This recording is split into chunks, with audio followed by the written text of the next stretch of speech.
Pagbasa mula sa sulat sa mga Hebreo. Bawat saserdote ay nakatayong naglilingkod araw-araw at naghahandog ng iyon at iyon ding mga hain. Subalit hindi makapapawi ng kasalanan ang mga haing iyon. Ngunit si Kristo ay minsan lamang naghandog dahil sa mga kasalanan at ito'y sapat na. Pagkatapos, lumuklok siya sa kanan ng Diyos at naghihintay siya roon hanggang sa lubusang pasukuin sa kanya ng Diyos ang kanyang mga kaaway. Sa makatuwid, sa pamamagitan ng isa lamang paghahandog ay kanyang pinapaging banal magpakailanman ang mga nililinis niya. Ang Espiritu Santo'y nagpapatotoo rin sa atin tungkol dito. Unay sinabi niya, "Ito ang aking magiging tipan sa kanila." Pagdating ng mga araw na iyon, sabi ng Panginoon, "Iuukit ko sa kanilang puso ang aking mga utos at itatanim ko ang mga ito sa kanilang mga isip." At kanya ring sinabi pagkatapos, "Hindi ko na aalalahanin pa ang kanilang mga kasalanan at mga kasamaan, sapagkat ipinatawad na ang mga kasalanan, hindi na kailangan pang maghandog dahil sa kasalanan." Ang salita ng Diyos. Salamat sa Diyos. Ika'y paring walang hanggan katulad ni Melkisedek. Sinabi ng poon sa hari ko't Panginoon, "Maupo ka sa kanan ko hanggang ang kaaway mo ay lubos na mapasuko pagkat iyong matatalo." Ika'y paring walang hanggan katulad ni Melkisedek. Magmula sa dakong Siyon ay palalawakin niya ang lupaing iyong sakop at lahat ng kaaway mo'y sakupin at pagharian, gayon ang kanyang utos.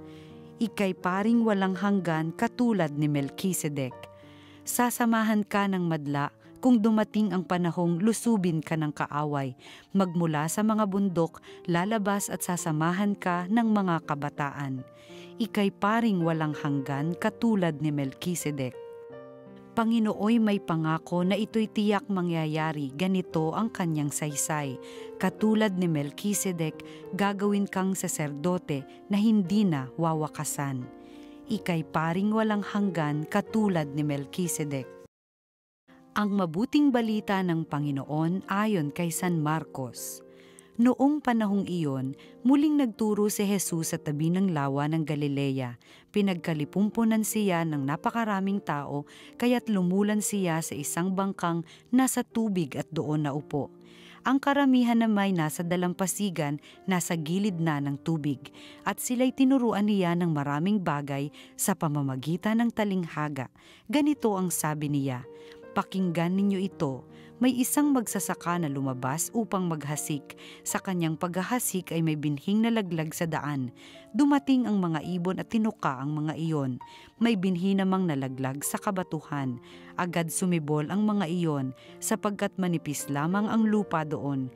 Ngunit nang tumindi ang sikat ng araw, nalanta at natuyo ang mga binhing tumubo.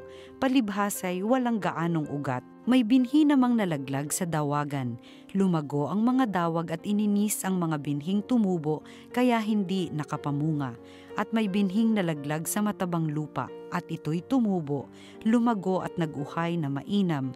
May uhay na tig-30, tig-60 at tig-100 ang butil." Sinabi pa ni Jesus, "Ang may pandinig ay makinig." Nang nag-iisa na si Jesus, ang ilang nakarinig sa kanya ay lumapit na kasama ang 12 at hiniling na ipaliwanag ang talinghaga. Sinabi niya, "Sa inyo'y ipinagkaloob na malaman ang lihim tungkol sa paghahari ng Diyos. Ngunit sa iba, ang lahat ng bagay ay itinuturo sa pamamagitan ng talinghaga. Kaya nga't tumingin man sila ng tumingin ay hindi sila makakita, at makinig man ng makinig ay hindi makaunawa. Kundi gayon, marahil sila'y magbabalik loob sa Diyos at patatawarin naman siya." Pagkatapos tinanong sila ni Jesus, "Hindi pa ba ninyo nauunawaan ang talinghagang ito? Paano ninyo mauunawaan ang ibang talinghaga? Ang inihahasik ay ang salita ng Diyos. Ito ang mga nasa daan na nahasikan ng salita." Pagkatapos nilang mapakinggan ito, pagdakay dumating si Satanas at inaalis ang salitang napahasik sa kanilang puso. Ang iba'y tulad naman ng napahasik sa kabatuhan. pagkarinig nila ng salita, ito'y agad nilang tinatanggap na may galak, ngunit hindi naman ito tumitimo sa kanilang puso, kaya't hindi sila nananatili. Pagdating ng kahirapan o pag-uusig dahil sa salita, agad silang nanlalamig. Ang iba'y tulad ng napahasik sa dawagan. Dininig nga nila ang salita, ngunit sila'y naging abala sa mga bagay ukol sa mundong ito. Naging maibigin sa mga kayamanan at mapaghangad sa iba pang mga bagay. Anupat ang salita'y nawala na ng puwang sa kanilang mga puso, kaya't hindi sila nakapamunga. Ngunit ang iba'y tulad ng binhing na pahasik sa matabang lupa. Pinakikinggan nila at tinatanggap ang salita, at sila'y nagsisipamunga. May tigta 30, may tiga 60 at may tigsa 100. Ang mabuting balita ng Panginoon. Pinupuri ka namin, Panginoong Hesukristo. Magandang araw mga minamahal naming kapatid. Ako po si Father Paul from the Archdiocese of Manila. Narito na naman po tayo para magnilay sa salita ng Diyos, salita ng buhay. Nung ako po ay lumalaki pa, hindi lang po sa aking pong pagkatangkad, kahit rin po sa aking pong size, no? Madalas narinig ko nung bata ako at nakikita ko rin ng ganitong signage. Bawal tumawid, nakamamatay, no? Meron pa nga po yung improvement bawal tumawid, may namatay na. Pero isa lang ang pinatutungkulan nito. Kahit pa pag nakita natin itong karatulang ito, ito'y paalala ng kahalagahan ng buhay. Pero mga minamahal kong kapatid, marahil ito'y makatotohanan sa ating pagpapahalaga sa buhay na ipinagkaloob, na ingatan daw natin ito. Pero kung atin pong titingnan, para bang ang buhay rin naman ng tao, kung tutuusin, puno ng pagtawid, no? Tumatawid tayo mula sa kadiliman ng gabi, patungo sa liwanag ng pagbubukang liwayway. Mula sa tampo, papunta sa pagpapatawad. Mula sa sakit at karamdaman, patungo sa kagalingan. Mula sa higpit ng pamamaalam, hanggang sa hiwaga ng muling pagkikita. Punong-puno ng pagtawid. Marahil ito rin ang sinasabi mula sa kamatayan patungo sa buhay na walang hanggan. Pero sa buhay espiritual natin mga minamahal kong kapatid, nagiging makatotohanan rin ang pagtawid na ito. Kasi ito ang simula ng Ebanghelyo, no? Tumawid sila Jesus sa ibayong lawa para makadaupang palad ang mga tao na nag-aantay rin sa Kanya. At kung babalikan ang buhay ni Jesus, ito rin po yung simula, hindi po ba? No? Kasi kung sinunod siguro ni Jesus, yung mga kataga at karatulang bawal tumawid, nakamamatay, nagiging makatotohanan ito. Kasi si Jesus, tinawid niya ang langit patungo sa lupa, mula sa ginhawa sa kalangitan, patungo sa pagpapakasakit kasama sa piling natin. Mula sa pait ng kasalanan hanggang sa lunas ng kapatawaran. Itinuturo sa atin ni Jesus, ang bawat pagtawid ay ganoon na lamang kahalaga. Kaya nga ang sabi, tawirin daw po natin. Mula sa pagkamakasarili lamang nating mga pangangailangan, lingunin natin. Tawirin po natin patungo sa pangangailangan ng ating kapwa. At sa Ebanghelyo, marami rin pong pagtawid ang itinuturo sa atin, no? Binabahagi po sa atin yung iba't ibang mga karakter na ating nakita. Pagtawid mula sa sarili lamang na pagkaunawa hanggang sa ibayong pagtitiwala sa kamay ng Diyos. Isang tapang upang magtiwala, no? At nakita po natin doon, narinig natin ang kwento ni Jairus, no? Siya'y tumawid mula sa tila baga sarili lamang niyang inaasahan patungo sa katotohanang aminin kailangan niya ng tulong. Sabi doon, kilala na siya, marami na siyang napatunayan.